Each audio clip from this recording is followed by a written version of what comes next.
Bon matin, mesdames, messieurs. Nous sommes mercredi le 4 décembre. Si c'est votre anniversaire, je vous souhaite un joyeux anniversaire. On veut souhaiter un prompt rétablissement. C'est une petite secousse, là. Vous ne m'avez pas fait penser de souhaiter un prompt rétablissement à nos malades dans les hôpitaux. Ce matin, à l'émission, nous recevons, mesdames, messieurs, Lorraine Cloutier. Lorraine, elle est psychologue scolaire. On parlait de stress chez les enfants, mais on parlait aussi des moyens anti-stress que peuvent utiliser les parents et les enfants. Vous allez voir qu'il y a des choses intéressantes. Il y a le docteur Yvon Tardy qui est avec nous, qui est ophtalmologiste au Centre hospitalier de l'Université Laval. On parlait, mesdames et messieurs, de l'utilisation du laser dans les maladies de la rétine. On va voir des choses extrêmement intéressantes, les nouvelles découvertes. En plus de ça, nous avons le mime au merveilleux qui sera là. On va juste faire un petit passage et nous allons parler au docteur Rosemond Lewis. Vous allez voir qu'est-ce qu'elle va faire. C'est une personne extrêmement intéressante qui s'achemine vers quelque chose d'extrêmement important. Alors, c'est votre émission, mesdames et messieurs. On va chercher un petit fruit, un petit quelque chose. On se prépare un petit déjeuner et on part.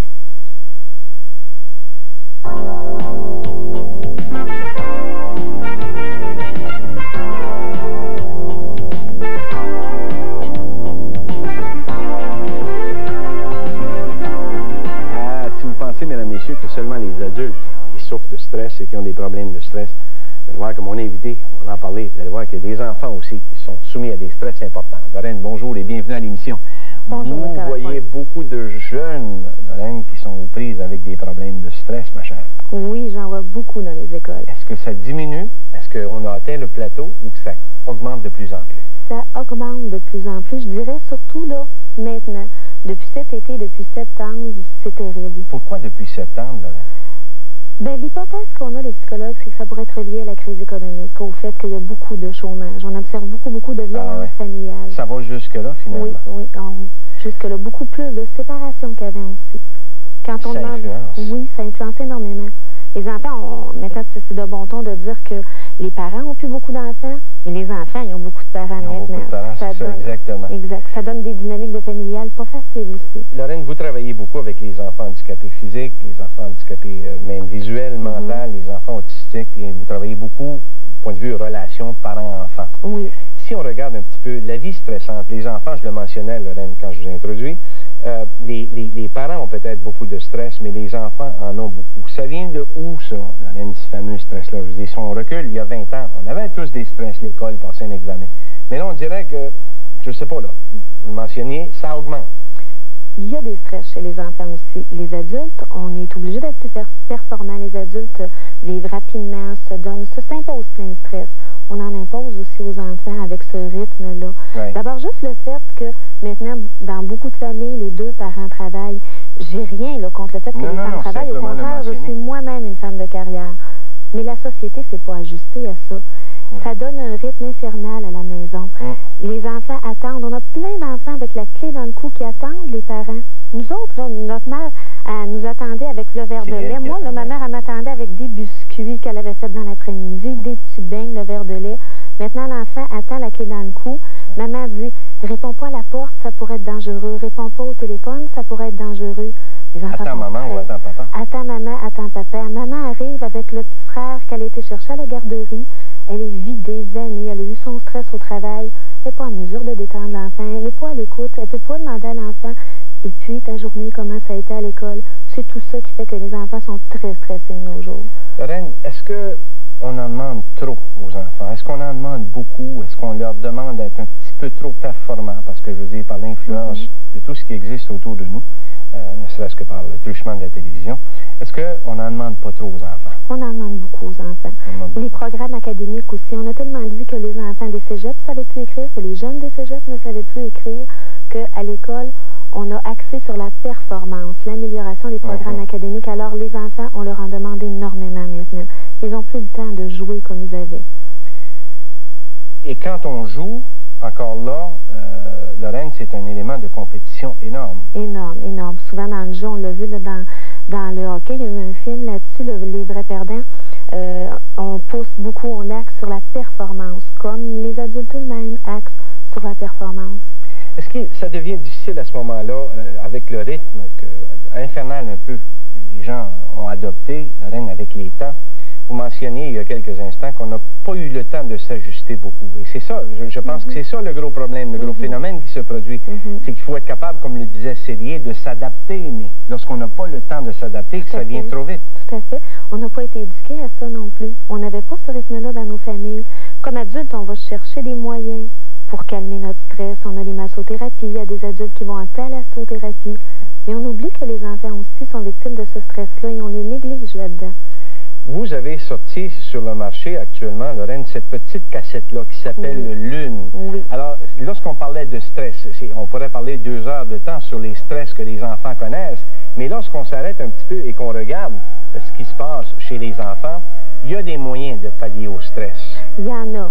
C'est sûr que l'idéal, c'est que la famille s'arrête et fasse une discussion, peut-être une remise en question et discute des valeurs fondamentales. Mais le temps que tout ça se replace, on peut se donner des petits moyens, des petits trucs. Si on a un enfant qui souffre d'insomnie, qui est nerveux, qui est tendu, ou si on a un enfant hyperactif, il y a des moyens. On doit surveiller la diète de l'enfant, c'est sûr, couper les sucres, introduire une alimentation peut-être plus naturelle, plus de fibres. La cassette, c'est un moyen parmi tant d'autres. Un moyen que j'ai pensé parce que dans les écoles et à la maison, je trouvais les enfants très tendus, très stressés. Vous imaginez, Lorraine, puis je vous coupe la parole parce que je veux l'introduire. Vous imaginez, mesdames et messieurs, on est rendu dans une phase où on est obligé d'avoir des moyens pour calmer les enfants. Lorraine, on est rendu loin, là.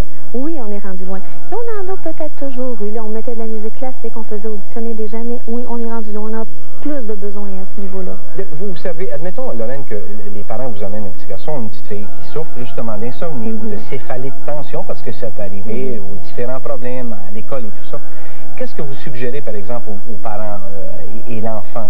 D'une part, la discussion, d'être capable de s'ouvrir et de parler. En plus de ça, vous suggérez quoi? De la musique de détente ou ce qui est contenu dans la cassette? Vous suggérez quoi? Avec cette cassette-là, si on la met le soir ou dans la soirée, à l'enfant qui a des céphalées de tension, par exemple, ça va lui apprendre non seulement à se détendre, ça va lui apprendre à respirer. On sait que la respiration est importante pour induire la détente chez l'enfant. Exactement. On introduit autre chose aussi dans la cassette. On introduit des messages de pensée positive chez l'enfant. On introduit des messages où on dit à l'enfant que c'est important la paix, l'amour, l'harmonie, l'équilibre intérieur, l'équilibre mental. On parle pas beaucoup d'équilibre mental aux enfants. Moi, j'ai trouvé ça important d'en mettre là-dedans. Qu'on parle de détente et d'équilibre chez l'enfant. Fait que ça peut aider à calmer des céphalées de tension, des troubles d'insomnie et de la nervosité en général. Il y a de plus en plus de professeurs, Lorraine, qui arrêtent leur période d'enseignement. À un moment donné, ils disent aux enfants, écoutez, appuyez votre tête sur le bureau ou côté votre petite tête par en arrière ou simplement fermez vos yeux et relaxez 1 ou 2 minutes. Est-ce que ça se fait de plus en plus, Lorraine, en tant que vous, psychologue scolaire? Est-ce que vous le voyez de plus en plus? Est-ce qu'il y a des professeurs qui le pratiquent de plus en plus? Ça se faisait, mais peu. Pas assez, à mon goût, à moi. Parce que, bon, faut pas voir ça comme une perte de temps. Penser que si le professeur de mon enfant fait ça, il fait pas de français, des mathématiques. L'enfant, quand il est calme, quand il est détendu, il apprend mieux. C'est comme semer dans un terrain fertile à ce moment-là. Au retour de la récré, les enfants sont turbulents. Moi, je recommande l'utilisation d'une méthode de détente à chaque retour de récré. Elle a été pensée pour ça. C'est des petits bouts de 15 minutes. 15 minutes, c'est pas long dans la journée d'un enfant pour qu'il devienne calme et détendu, donc plus disponible aux apprentissages. Exactement. Et sûrement s'il y a un climat de calme qui s'installe dans un foyer, parce que, admettons, l'enfant peut avoir de bons principes, il peut avoir un bon départ, Lorraine, il peut écouter ça, cette cassette-là, il peut se détendre et faire tout ça, mais si à l'intérieur de la maison, ça bouillonne d'une activité absolument épouvantable, d'un milieu extrêmement stressant, à ce moment-là, on ne rend pas service à l'enfant. Non, la petite lune n'affera pas des miracles. Quand il y a des grosses tensions familiales, il ne faut pas hésiter à en parler, à en discuter, et même à consulter un thérapeute familial. Là, si on sent qu'on n'en reviendra pas à bout, qu'il y a trop de tension, il ne faut pas hésiter à consulter. C'est pas une cassette qui va faire des miracles. C'est un bon support. Elle aide l'enfant à se détendre.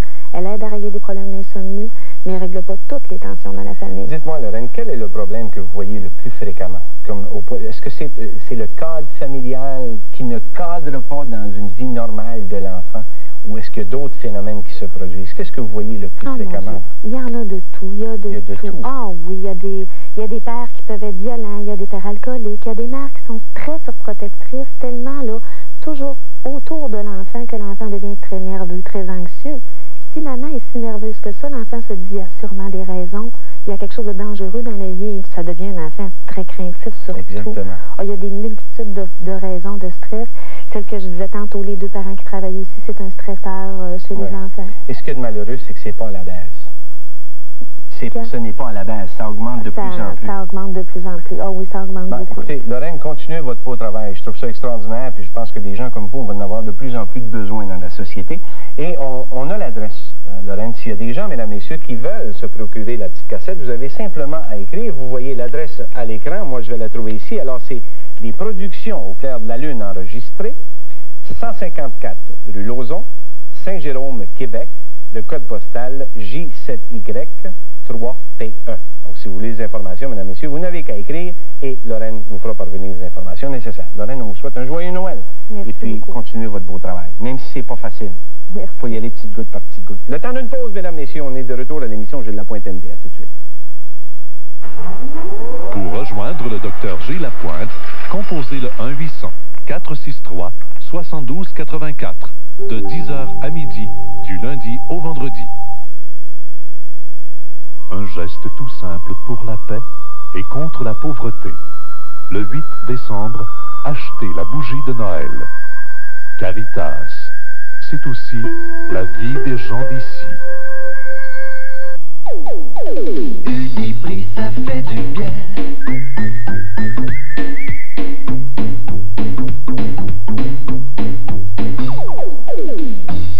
Ça fait du bien.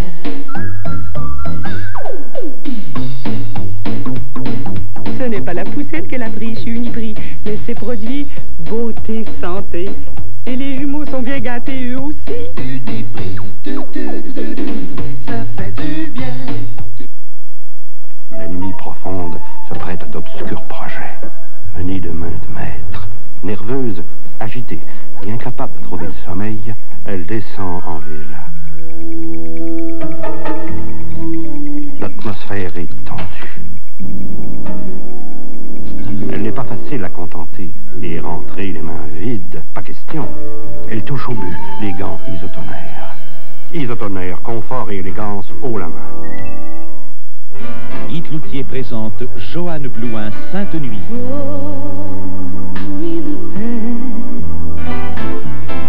Les plus beaux cantiques de Noël avec un chœur de plus de 75 voix. Vous entendrez Il est né le divin enfant, Ave Maria, l'enfant au tambour. Un album à conserver, en vente maintenant. Robin Williams, Walter Matthau. Oh! Une comédie à vous couper le souffle. Les Rescapés, samedi 20h. Vendredi, le 6 décembre prochain, sur Télé7 aura lieu le 12e Téléthon du CHU. Et une fois de plus, nous ferons appel à votre générosité. Posez un geste responsable. Une implication de la plus importante entreprise en forage et dynamitage au Canada, le groupe Castonguay. Votre prochain rendez-vous au Hockey Molson Export à TVA, mercredi 4 décembre, 19h30, alors que les Canucks de Vancouver seront les visiteurs. Mercredi 4 décembre, 19h30, Canadiens Canucks.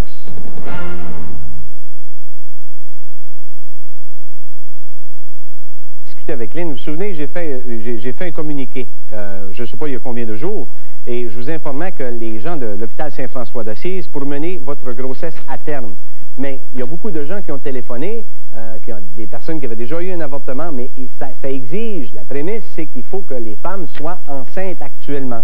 C'est ce que Thierry me disait. Alors, on vous demandait de téléphoner à Saint-François d'Assise. On avait nommé des raisons pour lesquelles, si vous attendez des jumeaux, par exemple, ou avoir eu 2 fausses couches, il faut actuellement que vous soyez enceinte. Le numéro de téléphone à Québec, 525-44-53, 525-44-53 ou 647-26-39. Donc, il faut que les mamans soient enceintes. On va tout de suite au téléphone et on va parler à Lynn, qui, elle, a eu un bébé il n'y a pas tellement longtemps. Félicitations, Lynn. Quel âge a le bébé? Pardon? Quel âge a le petit bébé? Le bébé a eu 6 mois le 29 novembre. Elle va bien? Oui, il va très bien. Excellent. Simplement, mesdames, messieurs, pour vous résumer, Lynn me dit, Dr Lapointe, je suis âgé de 29 ans, je pèse 150 livres et je mesure 5 pieds 5 pouces. Elle me dit, à ma première grossesse, j'ai pris un poids de 60 livres. naturellement, vous allez dire, mais mon Dieu, c'est beaucoup. Oui, mais le problème chez Lynn, mesdames, messieurs, c'est qu'il y avait beaucoup de rétention d'eau. Alors, elle me dit, depuis l'accouchement, il y a 6 mois, depuis ce temps-là, j'ai des douleurs dans les 2 poignets. Elle a consulté un médecin, on lui parle de tendinite, mais les anti-inflammatoires n'ont absolument rien donné. Est-ce que ce serait un syndrome du tunnel carpien? Et elle a aussi des problèmes au niveau du pouce, principalement. Lynn, je vous pose la question suivante. C'est votre premier bébé? Oui. Est-ce que les symptômes sont pires la nuit? Oui, ils sont pires la nuit, puis quand je me lève le matin. Bon. Quels sont les symptômes, Lynn, rapidement, juste 2 ou 3? OK, c'est très douloureux au niveau des poignets. Oui. Les articulations sont très difficiles à se faire le matin. OK. Puis, picotement dans la main, Lynn? J'ai eu un petit peu de picotement dans la main. Bon. Est-ce que vous avez de la difficulté à prendre quelque chose ou à saisir un objet? Oui. Et à écrire également. C'est très difficile pour moi d'écrire présentement. Voilà. Alors, vous avez une sensation de perte de force. Oui, c'est ça. Une faiblesse. Dites-moi, Lynn, là, vous voyez ma main à la télévision. Est-ce que vous avez des douleurs dans les articulations des petits doigts? Non, pas comme tel. Dans les phalanges? Pas comme tel? Présentement, j'ai pas de douleur dans les doigts, seulement au niveau des poignets et dans le pouce. Le pouce? Oui. Bon, l'engourdissement, picotement. Dites-moi une chose, Lynn. Vous avez pris 60 livres de poids durant la grossesse. Vous avez probablement, en tout cas, moi, j'ai l'impression que ça ressemble beaucoup à un syndrome du tunnel carpien. Est-ce qu'on a vérifié la glande thyroïde depuis votre accouchement, Lynn? Non. Pas de diabète? Non, pas de diabète. Ça serait peut-être pas une mauvaise idée, Lynn, de demander à votre médecin, juste par précaution, de la revérifier. OK. OK? Vous avez monté votre poids à combien? J'ai monté à 185 livres. 185 livres, là, on est rendu à 150 livres. Est-ce que ça, c'est votre poids normal? Non, non. OK. Normal, c'est 125 livres. Ça serait peut-être pas une mauvaise idée, Lynn, d'avoir une vérification du côté du diabète, d'une part, et secondairement, peut-être la glande thyroïde. Le médecin l'a peut-être omis de le demander, mais en tout cas, juste à lui demander. Et, Lynn, ça dure depuis l'accouchement, ça, ce phénomène-là? Oh non, bien avant l'accouchement. Bien avant l'accouchement? Ça a commencé vers le 4e, entre le 4e et le 5e mois de grossesse. Bon. Si on y va, ou si on y va, d'après les symptômes, Lynn, alors donc, il y a diminution de force. De flexibilité également. Diminution de flexibilité. Oui. Il y a de la douleur. Oui. Il y a de la raideur. Oui. Là, il y a difficulté à prendre les objets. Oui. Picotement, surtout la nuit au niveau du pouce. Si vous prenez un chiffon, Lynn, ou quelque chose, une guenille, par exemple, et que vous tordez comme ça, est-ce que vous sentez, comme on dit souvent l'expression, j'ai des étoiles dans la main? Oui, peut-être un petit peu. Puis le phénomène aussi que j'ai, là, c'est qu'on dirait que les os sortent de leur trajectoire, autrement dit. Oui. Là, à ce moment-là, Lynn, pour avoir une idée peut-être un peu plus complète, ça serait peut-être pas mauvais de demander à votre médecin s'il y avait possibilité de vous référer soit à un orthopédiste ou encore à un physiatre pour avoir un test de conduction. OK? Une électromyographie. Il peut peut-être aussi éliminer un phénomène articulaire, chose que je doute un petit peu parce que d'après les symptômes que vous me mentionnez, ça ressemble beaucoup à un syndrome du tunnel carpien qui peut survenir chez les jeunes femmes qui ont pris beaucoup de poids et qui, naturellement, présentent un syndrome tel que vous en avez un actuellement. OK. Alors, demandez à votre médecin de famille, d'une part, vérifier s'il n'y a pas d'anémie, vérifier s'il n'y a pas de phénomène articulaire ou encore s'il n'y a pas de phénomène de glande thyroïde, hypothyroïdienne. Okay. Et l'autre possibilité, s'il voudrait bien vous référer à un physiatre pour avoir un test de conduction pour aller voir si le nerf médian n'est pas coincé. OK. J'allais présentement mon bébé. Est-ce que vous pensez que ça peut avoir un rapport avec ça également? Je ne vois pas de rapport de cause à effet, Maline. Non? Non. Peut-être si vous portez beaucoup votre bébé que ça aide pas. OK.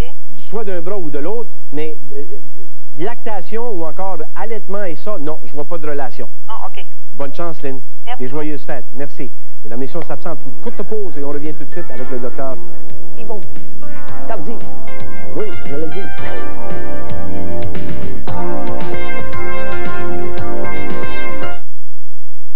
Croyez-moi, j'ai fait le tour. Les meilleurs prix du côté des robes de mariée, c'est ici, chez Marielle.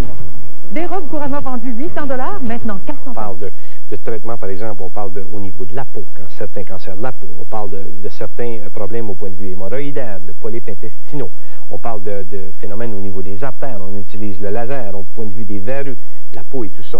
Mais une des utilisations primordiales, on sert le laser, ici au niveau de la rétine. Et pour nous en parler, c'est un spécialiste dans ce domaine-là. Il est ophtalmologiste, c'est le docteur Yvon Tardy, et puis il est spécialiste à l'hôpital, au centre hospitalier de l'Université Laval. Yvon, grand plaisir que vous soyez là, parce qu'on n'en sait jamais sur comment c'est précieux, 2 yeux.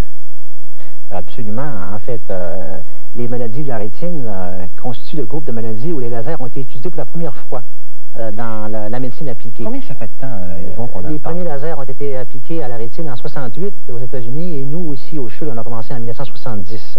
Ah oui, seulement 2 ans après. Ça fait donc 21 ans exactement. Et c'est excellent, ça. Alors, je ne pensais pas que ça avait commencé si tôt, seulement 2 ans après le début. Après la découverte américaine, voilà. C'est ça. Si on regarde, Yvon, qu'est-ce qui se passe? Avant le laser, tout ce qu'on appelait problème de rétine, détachement, tout ça, lacération, qu'est-ce qu'on faisait? Eh bien, c'était absolument catastrophique. En 1965-66, les déchirures de la rétine, les décollements de rétine et le diabète constituaient la cause première de cécité dans le monde entier. Dans les pays occidentaux.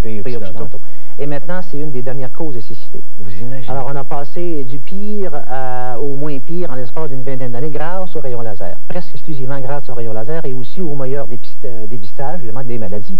Mais elles sont à peu près toutes traitables maintenant par le laser ou d'autres techniques opératoires, mais surtout par le laser. Alors ça veut dire, Yvon, qu'on n'avait rien.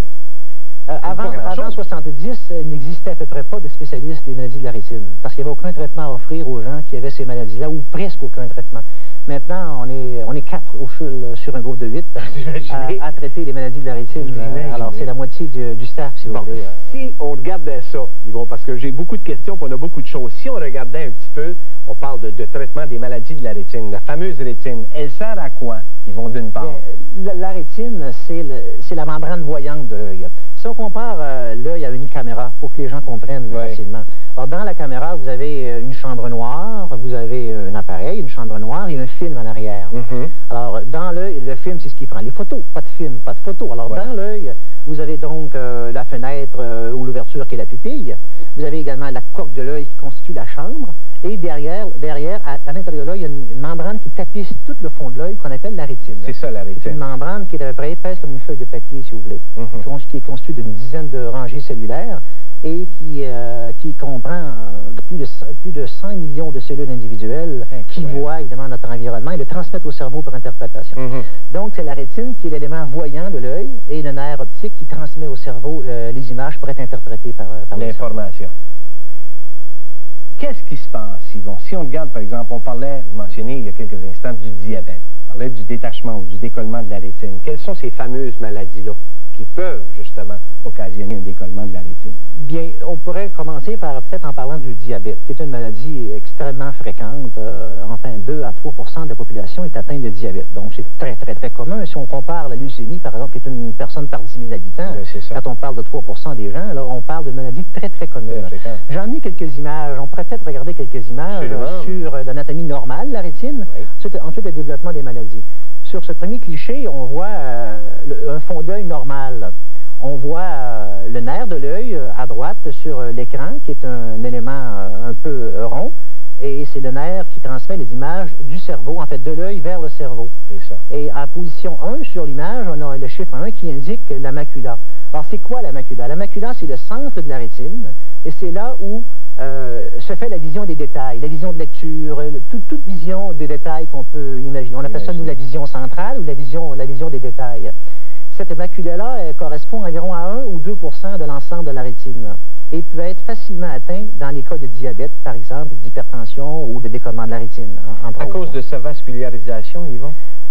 L'anatomie de l'œil est ainsi faite que pour que les rayons soient bien concentrés et bien lus par le cerveau, ils doivent être envoyés à un centre précis de l'œil, qu'on appelle la macula. Alors, la macula est presque pas vascularisée, au contraire. Mais s'il y a un dommage à la macula, la cicatrice peut devenir permanente.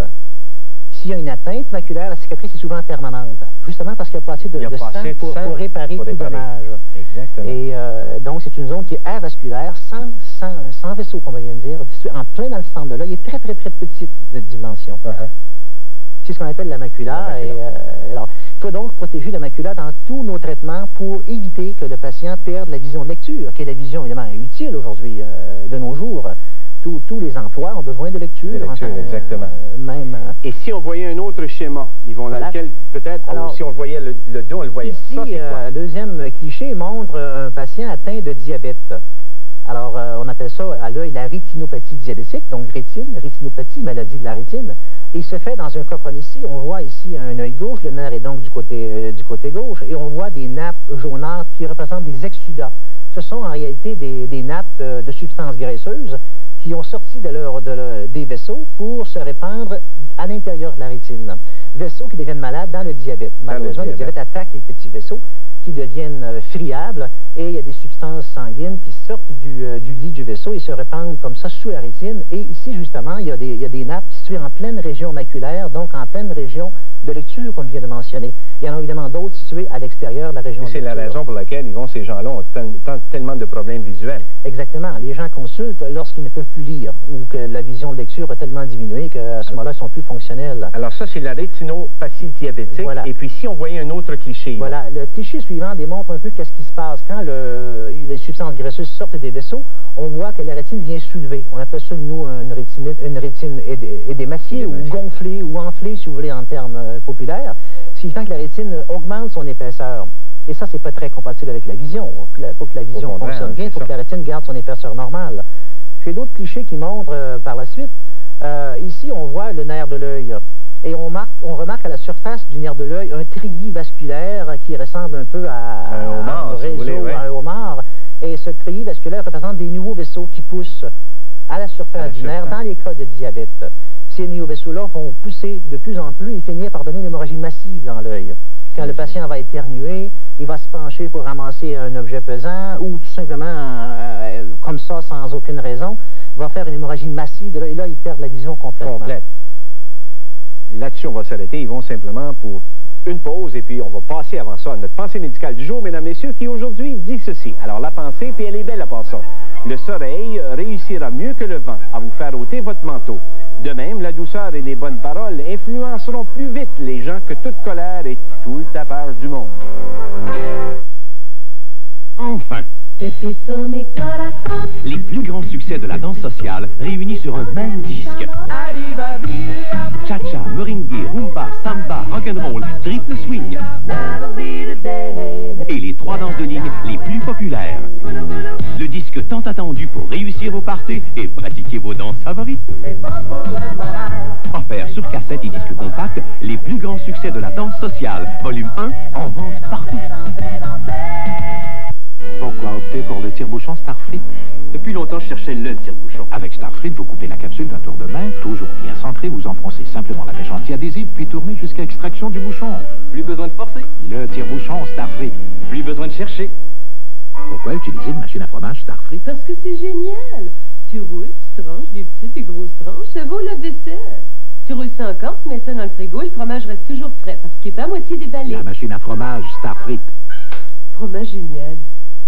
Yves Cloutier présente Joanne Blouin Sainte-Nuit.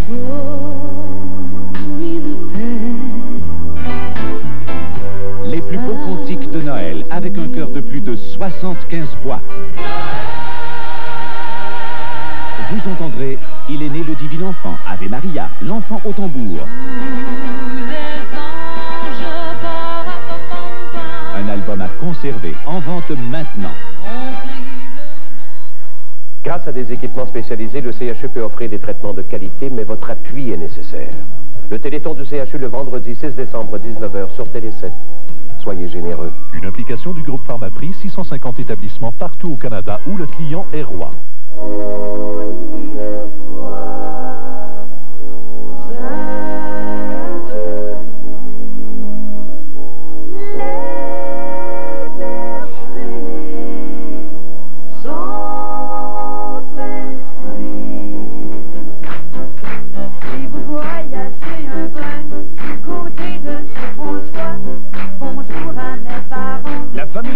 Vous invite pour le temps des fêtes, dimanche 20h.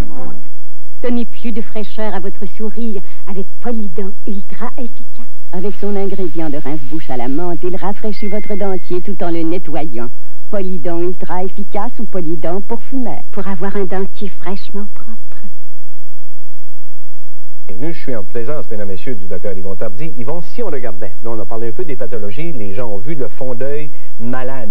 Maintenant, si on regardait, qu'est-ce qu'un laser peut faire à ce moment-là? Vous allez nous expliquer ça. Voilà. Les photographies suivantes démontrent un malade porteur de rétinopathie diabétique. Et ensuite, on va voir une photo après le traitement. Ici, on voit sur ce cliché-là un treillis de néovaisseaux qui ont poussé la surface de la rétine. Et néovaisseaux, comme j'ai expliqué tout à l'heure, qui peut en tout temps causer une hémorragie importante, soit en regard de la rétine ou parfois même à l'intérieur de tout l'œil qu'on appelle une hémorragie du vitré. Ceci est parfaitement traitable au rayon laser. En appliquant des lésions de laser sur le réseau de néovaisseaux et au pourtour. Sur les photographies suivantes, on va voir un peu, justement ici on revient à un cas où il y a des nappes de gras à la surface de la rétine, dans le centre de lecture et à côté du centre de lecture, et on voit à droite le même œil photographié après le rayon laser, environ un mois et demi après. On voit que toutes les nappes de gras sont disparues et que l'œil a retrouvé presque son anatomie normale. Vous faites quoi, Yvon, à ce moment-là? Est-ce que vous allez cautériser des vaisseaux? Comment vous procédez pour les gens? À ce moment-là, d'abord, il faut dire que tous ces traitements-là sont faits à la clinique externe. Le patient n'est pas hospitalisé, le patient n'est pas endormi. On met une simple goutte anesthésiante sur la surface de l'œil et on passe avec un rayon à travers la pupille et on atteint à ce moment-là la rétine. Mais on ne traite pas les vaisseaux, proprement dit. On traite plutôt le parenchyme de la rétine ou la rétine elle-même en évitant les gros vaisseaux. On traite les petits vaisseaux et on traite toute la zone qui est malade. Mais on ne traite pas les gros vaisseaux parce qu'on aurait d'autres hémorragies à ce moment-là. On traite toute la zone malade et les lésions s'en vont tout seuls dans les semaines qui suivent ou enfin dans les 15 jours à 3 semaines qui suivent. Les lésions disparaissent spontanément. On aura à un moment donné la chance, Yvon, d'en parler un petit peu plus de façon précise, mais lorsque un jeune ou lorsque des patients reçoivent un corps étranger dans l'œil, vous procédez comment? Et vous utilisez le laser à ce moment-là? Oui. Les corps étrangers intraoculaires, lorsqu'ils surviennent dans des circonstances où ils pénètrent l'œil avec une grande vélocité, traversent la paroi antérieure de l'œil et vont se retrouver sur la paroi postérieure, donc sur la rétine. Sur la rétine. Et à ce moment-là, ils sont plantés dans la rétine. Donc, il faut aller les chercher, nous, avec des systèmes microscopiques et des micropinces ou encore des aimants, pour enlever le corps étranger. Le corps étranger est assez facile à enlever. Avec les puissants aimants qu'on a, ça s'enlève. Le problème, c'est de traiter la rétine ou d'éviter les dommages causés par le corps étranger. C'est-à-dire la déchirure de la rétine, le décollement de la rétine, une hémorragie massive causée par le passage du corps étranger. À ce moment-là, donc, avant d'enlever le corps étranger, on enlève le sang à l'intérieur de l'œil s'il y a une hémorragie interne et on va traiter au laser au pourtour de l'endroit où le corps étranger s'est installé pour bien fixer la rétine. Après quoi, on retire le corps étranger pour pas que la rétine ne se décolle par le liquide interne de l'œil. Donc, le laser est très, très utile dans ce genre de problème-là pour prévenir les problèmes ultérieurs. Parce que le corps étranger, lui, on peut toujours l'enlever. C'est ça. Mais si la rétine décolle et que le patient ne voit rien du tout, vous savez, on n'aura rien à Il y a danger de cécité. Qu'est-ce qui se passe au niveau du glaucome, Yvon?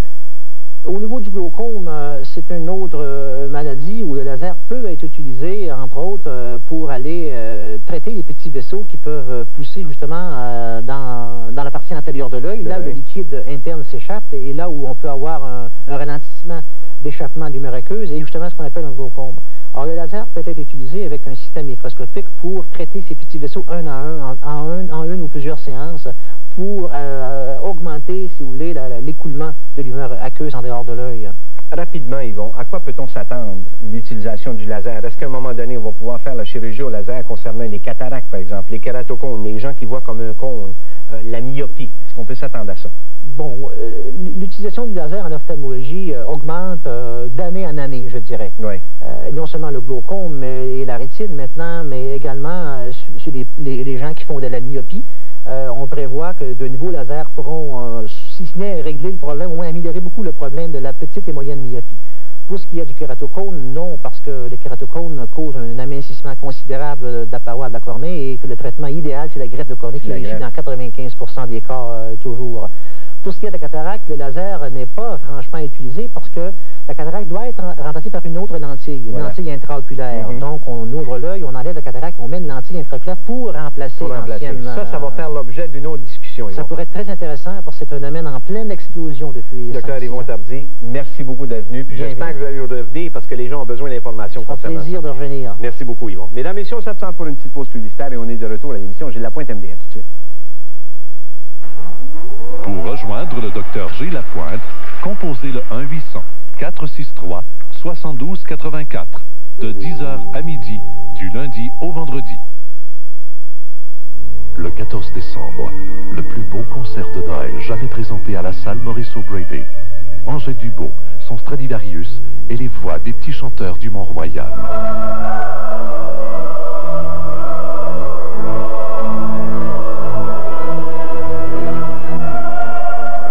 Une soirée magique et céleste, le 14 décembre. Angèle Dubeau et les petits chanteurs du Mont-Royal, présentés par l'Union Vie et Vidéotron. Ici Marc Duménil. Comptez sur moi pour vous diriger vers les meilleurs achats, surtout au temps des fêtes. Ici à la boutique Klaxon, venez économiser car on paie les 2 taxes. Maintenant, voyez ces manteaux pour elle et lui. Klaxon les réduit de 25 $. Ça, c'est une bonne affaire. Les ski pants, 34,99 $. Pantalon twill pour elle, 34,99 $ pour lui, 29,99 $. Des chemises, 29,99 $. Et rappelez-vous, Klaxon fait les 2 taxes. Alors vite, rendez-vous à la boutique Klaxon. Magog, Lac-Mégantic, Sorel, Plessisville, Thetford Mines, Drummondville, Sherbrooke, Trois-Rivières, Victoriaville et Cowansville. Yves Loutier présente Joanne Blouin Sainte Nuit.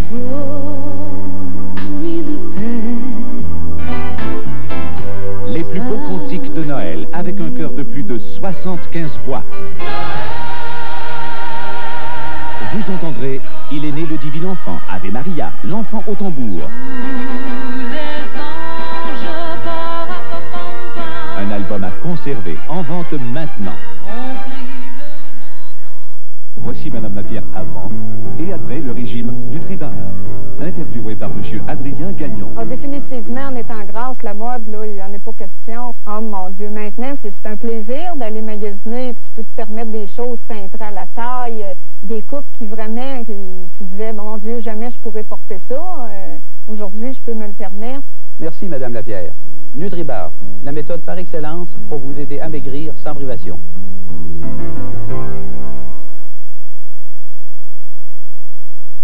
Lundi, mesdames, messieurs, je recevais le docteur Vincent Lacroix de Médecins sans frontières. Mais aujourd'hui, il y a le docteur Rosemond Lewis qui est avec nous, mesdames, messieurs. Elle est à l'hôpital La Salle. Elle travaille au niveau de l'urgence. Elle est médecin et c'est le premier médecin qui part sous l'égide de Médecins sans frontières du Québec pour une mission. Docteur Rosemond Lewis, bonjour. Bonjour. Bienvenue à l'émission, Rosemond. Rosemond, comment se fait-il qu'une jeune femme, 29 ans, une jeune femme professionnelle, décide de partir? Ceci fait longtemps que j'avais envie de partir en pays en voie de développement pour travailler un peu. Oui. Et ce qui est arrivé, c'est que Médecins sans frontières Canada est arrivé juste au moment où moi j'étais prête à partir. Alors, c'est une conjoncture... ont permis que, justement, que vous pouviez partir. Voilà. Excellent. Rosemond, dites-moi, votre mission sera quoi? À quel endroit allez-vous, d'une part? Je pars à Djibouti. C'est un petit pays à l'est de l'Afrique, assez entre Somalie et Éthiopie. Oui. C'est un pays d'à peu près 400 000 ou 500 000 personnes seulement. Un pays qui a des problèmes ethniques, mais qui est plutôt stable politiquement en ce moment, mais qui a quand même reçu beaucoup de réfugiés des parties rurales du pays, aussi bien que de la Somalie et de l'Éthiopie. Puis vous partez pour combien de temps, Rosemond? Je pars pour 6 mois. Pour 6 mois. Mais dites-moi, vous avez un curriculum absolument impressionnant. Ben, merci. C'est vrai, racontez un petit peu, Rosemond. Vous êtes médecin, mais vous avez obtenu aussi une couple d'autres certificats en autre chose. Ben, j'ai fait mon cheminement vers la médecine en passant par un bachelier en biochimie. Oui. Toute la médecine. Et pendant ce temps-là, j'avais pris une année sabbatique et j'ai fait un diplôme en santé publique à Bruxelles. Oui. Pendant mes stages d'étudiante en médecine, j'ai fait un stage au Népal avec Johns Hopkins et j'ai fait un stage au Kenya. Incroyable, à 29 ans, c'est beaucoup. Donc, c'est un rêve, Rosemond, que vous venez combler. Est-ce que ça vous fait peur, Rosemond? Est-ce que vous donne un petit peu de frisson? Il faut dire qu'il y a toujours un petit quelque chose en arrière qui dit que c'est pas chez nous, c'est différent, oui. C'est un problème, qu'est-ce qui va arriver. Mais en gros, non, j'ai pas peur. Je suis bien confiante que tout va bien aller. Bien, Rosemond, de la part de toute l'équipe, on vous souhaite un séjour extraordinaire là-bas. Et quand vous reviendrez, vous nous promettez de nous appeler? Pas de problème. Très gentil. Bon voyage là-bas, Rosemond, parce que c'est un voyage, finalement. C'est ça. Merci. Au revoir. Bonne chance. Merci. Au revoir. Bye-bye. Alors, mesdames, messieurs, le docteur Rosemond Lewis, est-ce qu'on a le temps, Claire, de passer un petit peu notre mème au merveilleux, mesdames, messieurs, parce que je vais travailler avec lui au maire en fin de semaine. Et puis, si on regarde, parce qu'on a des images, voilà, au maire qui est en train... Qu'est-ce qu'on fait, Thierry? On est en train de lui examiner la bouche. la gorge. Voilà, Omer, c'est sa préparation. Voilà, c'est la préparation. Je vais travailler parce que Omer, il va participer naturellement avec moi dans le Téléthon de l'Est du cancer, c'est-à-dire du cancer de l'Est du Québec, justement. Le Téléthon du cancer de l'Est, comment j'ai dit ça? J'ai tellement de choses. Est-ce qu'il y a une fracture de la colonne, notre ami Omer? C'est un bonhomme absolument sympathique et qui joue un rôle très important parce qu'il détend beaucoup les gens lors du Téléthon. Et il fait toutes sortes de mimes. Et l'année passée, il y avait l'expression, vous voyez, ça, il veut démontrer simplement la radiothérapie. C'est ce qu'il va faire cette année, probablement. Alors, c'est un bonhomme. Il fait aussi la connaissance des gens qui vivent comme lui à l'hôtellerie. Voilà. C'est ça, il va visiter les gens. C'est un peu ce qu'il fait, vous voyez. Un bonhomme extrêmement intéressant, puis il sera au Téléthon. Et à chaque fois qu'il y a une pause, il représente un peu la façon... Ce qu'il fait au même, mesdames, messieurs, il prend la place du patient. L'année passée, ce qu'il démontrait, c'est les 4 phases. Vous voyez, la phase de déprime, la phase d'extrême angoisse lorsqu'on doit procéder à l'opération. Alors, il démontrait tout ça avec l'aide d'une poubelle parce qu'il disait qu'il se sentait comme une poubelle. Alors, il pénétrait à l'intérieur. Alors, c'est un peu ce qu'il fait, notre ami du Téléthon, au merveilleux. Alors, mesdames, messieurs, c'est ça, justement, c'est le Téléthon. En fin de semaine, j'en ai parlé un petit peu. On invite les gens à venir nous voir. Ça a lieu au Centre des Congrès, à Rimouski. Alors, le Téléthon est de 7h ou de 19h à 23h, alors, ou encore de 7h à 11h. On vous invite à venir nous voir, mesdames, messieurs, et à donner généreusement parce que on a besoin d'un centre là-bas. Et naturellement, c'est beaucoup de gens qui vont en profiter. Donc, on vous invite à venir nous voir, ça nous fera énormément plaisir. Puis, venez nous parler, ça nous fait plaisir. Alors, sur ce, je remercie le Dr Tardy avec des explications très pertinentes et des procédures extrêmement intéressantes. Et on aura plus de choses à discuter avec le Dr Tardy lors de sa prochaine visite. On remercie aussi notre psychologue, Lorraine. Et puis, on remercie toute l'équipe. On vous souhaite une excellente journée. Et on se retrouve demain, mesdames, messieurs, pour une autre émission. J'ai la pointe à pied. Ciao tout le monde. C'est vrai, il n'est pas toujours facile de parler de sa sexualité. La sexologue Louise-André Saunier et l'animatrice Marguerite Blais vont tenter à l'instant et avec vous de trouver des mots pour le dire.